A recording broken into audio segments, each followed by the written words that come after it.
mansion is on the market for $10 and nobody wants to buy it.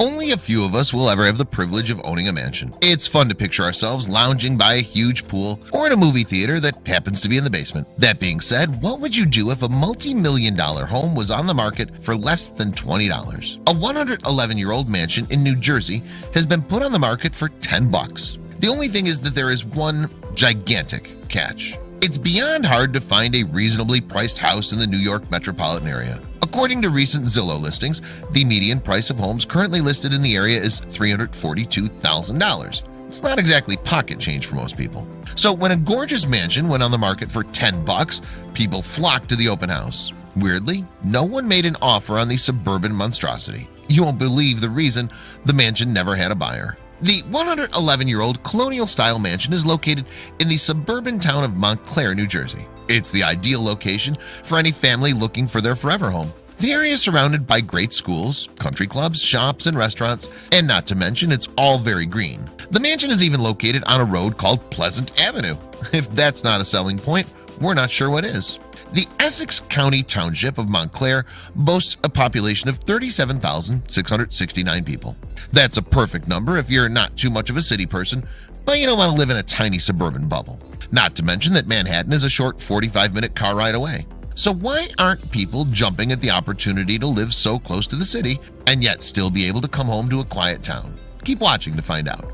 Renowned local architect Dudley S. Van Antwerp built the mansion back in 1906. Van Antwerp opened his design practice in 1900 and from there went on to build the famous Montclair Wauketung Avenue Congregational Church, as well as the Yacht Club in Bayside, Long Island. So what's so special about this residential mansion? It's beautiful and set on a great plot of land, but why go to all the trouble of listing it for only $10? The mansion is nearly 4,000 square feet, so it's not exactly what one would call tiny. That square footage does not even include all the amenities around the property. The inside consists of 6 bedrooms, 3.5 baths, meaning there's no lack of space. The new buyers could make those rooms into anything they want. The possibilities are endless. If the mansion doesn't already have one, they could build a library. Aside from the actual mansion, the grounds are something else altogether. The home sits on about 2.5 acres of land, which is plenty of room to put a few fun features around the property. The mansion comes with its own private tennis court and gazebo, as well as a carriage house. Renovations to make a game room in the carriage house would be amazing. Needless to say, the property has some definite selling points. Considering the northeast suburban location, and not to mention the town the mansion's located in, it should be on the market for a bit more than what it costs to go out for a fast food dinner. The fact of the matter is, the mansion should technically be listed for about $1.35 million. That may sound steep, but considering the neighborhood and the surrounding multi-million-dollar homes, the price is pretty spot on. Aside from the famous architect, the mansion was home to the first African-American athlete to become captain of the Notre Dame football team, Aubrey Lewis. The Fighting Irish halfback is recognized as one of the state's greatest athletes. His old high school is Montclair, even naming their field house the Aubrey Lewis Sports Complex. Due to a heart murmur he's had since birth, Lewis didn't pursue a career in football. Instead, he decided on a different career path. Being the first African-American captain wasn't enough. Lewis went on to join the Federal Bureau of Investigation as part of its first training class to include African Americans. Even after his storied career, Lewis made his way back home to Montclair to settle down with his family. When he passed away in 2001 from heart complications, the BNE Real Estate Group purchased his estate, planning to build 8 homes on the property. The plan quickly fell through. When BNE Real Estate Group purchased the property, they made an agreement with Montclair's Historic Preservation Commission to preserve the estate due to its historical significance and celebrity status. Therefore, they weren't able to build on the land, and their original plan for the property fell through. Real estate agents are smart, though, and they had a plan B. They listed the mansion for a total sum of $10, but with that price came a huge catch. What deal could possibly be bad enough for people to turn down the opportunity to own a gorgeous piece of property? Well, as it so happens, the mansion can't actually be lived in where it currently rests in Montclair. This means that whoever buys the mansion is also going to have to move the entire thing to a different location. It now makes sense why no one's jumping on the opportunity. Talk about a plot twist. Carmen Warren of Montclair says it best. Where are they going to put it? Why would I want to buy such a monstrosity of a house and don't know where to put it? That's a lot of house to move. We couldn't agree more. Problem is that whoever purchases the residence doesn't have a choice. Montclair town officials approved that subdivision application under the strict term that the mansion had to be sold and relocated. Whoever purchases the mansion is going to be responsible for not only moving the residence within a quarter mile of its current home, but they must pay all of the costs that come with buying a new home. The buyer is also going to be required to go through all the necessary renovations before lifting the mansion, which all needs to be paid out of pocket. That's going to get real expensive real fast.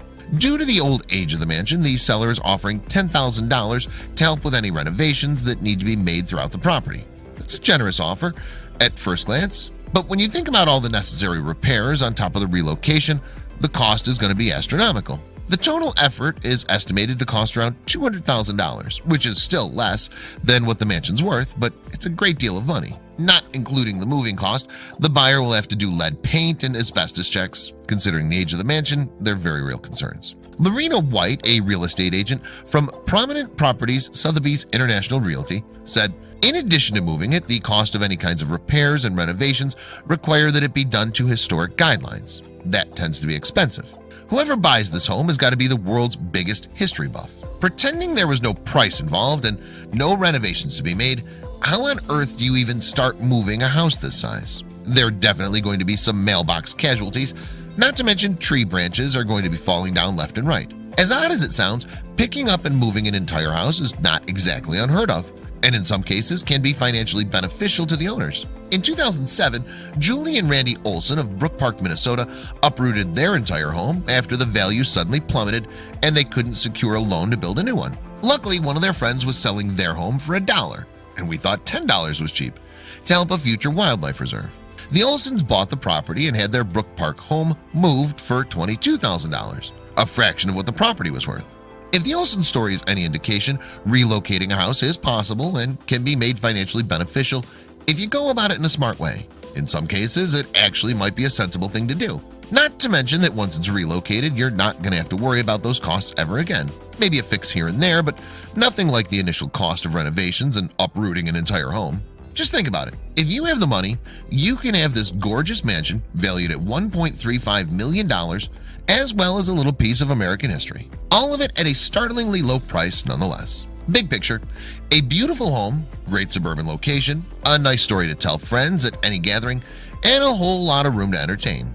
All you need to do is skip buying a movie ticket every week. Unfortunately, due to the lack of buyers, the house was demolished in May of 2018. Because of the subdivision agreement, the Historical Society had no ground to stand on, and therefore they had no choice but to let the town take over the land. Where the once colonial-style mansion stood, there's now a more modern development consisting of 8 single-family homes. The collection, they did keep a bit of history there, renaming the road Lewis Court. A pair of real estate agents, sisters named Gladys and Carlos, got the shock of a lifetime when they showed up at one property. They'd heard rumors about it, and now the time had come to see if it were true. The property, located at 148 Jane Street in Toronto, Ontario, was completely normal looking from the outside.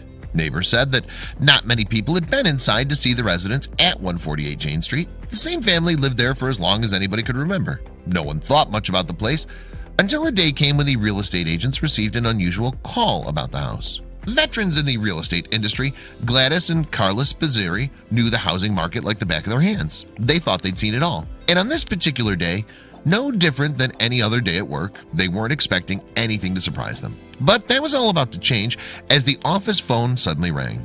The voice on the other end of the line had an interesting proposition for the two seasoned realtors. The two enterprising sisters hadn't always worked together, but they eventually decided to join forces and become a team since they got along well professionally too. They divided their work evenly, with one actively finding new clients and listings, while the other was handling closings with existing clients. The pair were used to having to work hard to close sales, but something about this specific phone call made them feel like the work would be even harder. The caller's name was Joyce, and she said that she was considering putting her house on the market. Maybe. Joyce's voice sounded hesitant, maybe even unwilling, but the words she spoke insisted that she would like to sell her home. It was obvious to the realtors that Joyce hadn't done much research and simply called the first place she could. They asked why she was hesitant, and Joyce insisted the realtors come to see the house before she decided to list it. Some of the things that Gladys and Carlos had seen and experienced in their work as real estate agents would send other people running in the opposite direction. And Joyce's house is no different. But they were seasoned veterans and were prepared for anything that a client threw their way, or so they thought. Once they finally got to see Joyce's home, they realized it wasn't their typical day at the office. Now, usually people are excited when they contact a real estate agent. A move is likely a good thing and people are optimistic about entering a new life period. But Gladys and Carla didn't detect anything close to excitement as they spoke to Joyce. In fact, they got the impression that the woman on the phone might even be keeping something from them. Some people try to hide problems with the house they're selling in order to get a better price. The sisters were curious about what Joyce might be hiding from them. Joyce had told the sisters that she'd lived in her modest home for the past 70 years, but that she hadn't updated it much during those decades. There'd been one kitchen remodeling years back, but that was it. This was an immediate red flag for the realtors. A good approach to just about anything in life is to hope for the best, but be prepared for the worst. As longtime real estate agents, Gladys and Carlos Pizzeri were used to adopting this attitude when viewing a home for the first time. Still, they worried about walking into a dump that was dated and ugly. Usually, when a homeowner tries to hide something about the house they're selling, it's along the lines of a mold problem or a leaky basement. It's not really unusual for someone to try and keep little problems like these a secret from real estate agents. This was no ordinary real estate transaction, though. The secret that Joyce was keeping from Carla and Gladys was actually much bigger than normal, and it was one that the agents had never experienced in their years in real estate. What would Gladys and Carla find when they finally opened the front door of the house on Jane Street? They grew increasingly worried as the date of their inspection neared. The fact that 96-year-old Gladys had lived alone for so long didn't help, as she probably wouldn't have been able to maintain the property very well. These Pizzeris prepared themselves for the worst-case scenario, one where the house was in such bad shape it couldn't possibly be sold. The date finally arrived and these Pizzeris traveled to 148 Jane Street in order to finally see what mystery Joyce's house held. Nothing could have prepared them for this astonishing sight as they opened the front door and peered inside. In fact, this scene would be a completely unexpected surprise to anyone who saw it, especially since the outside of the house was so nondescript. So far, the only information Gladys and Carla had been able to get about the home was an address and a photo of the front. Nothing about it seemed remarkable except for the potentially huge sum that they could sell the house for if it was in decent shape. They never could have expected to be faced with such an unusual sight once they finally had the chance to see the interior of the house in person. Gladys and Carla had expected one of two things about Joyce's house. The first option, and the one that seemed most likely, was that the house would be in terrible condition. Perhaps it might even be full of junk, as in a hoarding situation. The second possibility was that the house would just be completely ordinary, just as it appeared from the outside. But the sisters had been completely wrong. The house was in great shape, and it was anything but ordinary. Needless to say, Gladys and Carla were over the moon with excitement after finally viewing Joyce's home. It was bound to sell for a lot more money than they could have ever expected. Joyce was an impeccable housekeeper, and her home was practically a time capsule from the 1940s. This was the decade when Joyce had first moved into the house and began decorating and furnishing it. Everything looked absolutely pristine and unchanged. As Carla and Gladys giddily explored the house at 148 Jane, they realized something. Each room was even more impressive than the one they just left. In fact, it was the most well-preserved home either of them had ever been witness to. The house was practically a museum of Joyce's life. And now the sisters understood why she'd been reluctant to part with it. There was one potentially huge drawback to Joyce's immaculately preserved home.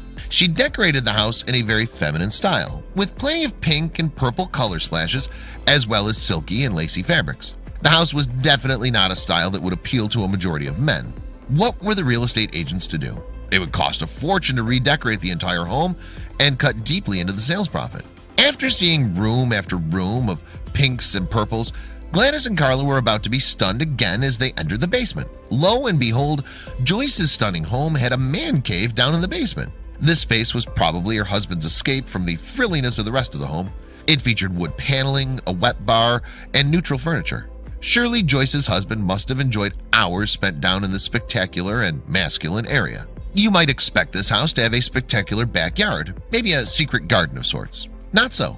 Just like the rest of the home's exterior, the backyard was completely ordinary, even plain. It had astroturf instead of real grass, and one small storage shed. This disappointing yard wasn't a deal breaker though. Now Gladys and Carla just needed a professional home inspector to come back and check for any flaws in the home. Any real estate professional can tell you that even the best looking houses can have a whole lot of problems lurking under the surface. From minor problems to big ones like flood damage or unhealthy mold, almost any home has a flaw or two. Carla and Gladys were fully confident that Joyce's house was in great condition. But even so, they knew they had to wait for the inspector's official findings. You just never know. After a nail-biting wait, the home inspector finally arrived at 148 Jane Street and got to work. The teams thoroughly checked out every inch of Joyce's home, looking for any hidden surprises that could derail their house's sale. There was no need to worry. The house was in near-perfect condition, with the inspector saying that it was in about the same state as it had been when Joyce had first moved in 70 years earlier. It was time to list the house and find a buyer for it. As you can imagine, Gladys and Carlo were eager to get this gem of a home on the market as soon as possible. In fact, they listed it the very same day as the inspection. Their asking price? A jaw-dropping $699,000. A bidding war started. Everyone who saw the house was astonished by its interior and wanted it for themselves. As word spread about the condition of Joyce's home, the story began to attract some major attention. It was picked up by news outlets and became a huge story, eventually going viral. People were absolutely obsessed with the house. In fact, a lot of people who saw the home felt that it should be preserved as a 1940s museum rather than somewhere to live. But then Joyce revealed that she had, in fact, made a change to the home when she lived in it. Many of the home's new fans were flabbergasted that it had been kept intact since the 1940s. Some of them were disappointed when Joyce revealed that she had actually had the kitchen renovated in the 1960s. The reason for the update was that she wanted to upgrade her appliances to the more modern ones that had become available, which of course is perfectly reasonable. And the current kitchen was still exactly the same as it had been in the 1960s. Joyce had always enjoyed interior design and had furnished her home at 148 Jane Street exactly the way she wanted it. So why was she willing to leave it after 70 happy years in the house? Well, Joyce was finally ready to retire. She was going to move into a retirement community and enjoy her golden years in comfort and relaxation. Even so, it must have been difficult for her to leave her home behind. When Joyce and her husband moved into the home in 1942, it was a different time. Things have changed a lot in the ensuing 70 years. So one question that everyone has about Joyce's house is whether the new owners will keep it as a time capsule, as it was, or whether they'd want to renovate and modernize the place.